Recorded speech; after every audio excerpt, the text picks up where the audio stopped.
Tell us of the accommodations and steerage, Mr. Dawson. I hear they're quite good on this ship. The best I've seen, ma'am. Hardly any rats.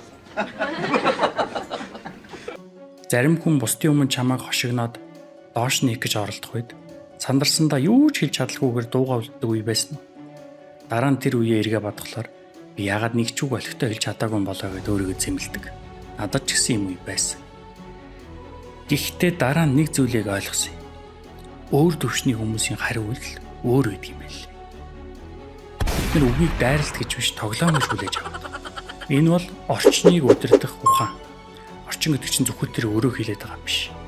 Тэр мөчийн уур амьсгалыг хэлж байгаа. Хүмүүсийн анхаарлыг нэмээд мэдрэмжийг хэн орчноо удирдах чадна? Тэр тухайн үеийн бүх хүний хандлага уур амьсгалыг удирдах чадна. Тайван байдал гэдэг чинь гурван зүйлтэй холбогддог. Нэгдүгээрт нь итгэл, хоёрдугаарт нь ухаан, гуравдугаарт нь хүч.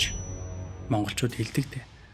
Дуу хүн далаа шиг, тайван хүн тэнгэр шиг гэж. Тайван хүн өрөөнд орж ирэхэд уур амьсгалд намждаг. Хүмүүс өөрийн мэдлэгүүгээр тэр хэмнэлийг дагаад эхэлдэг. Ягаад гэхээр тэр хүн өөрийгөө удирдах чадчихаа болохоор. Хэрвээ чи сандарвал бусд нь чамайг удирдах.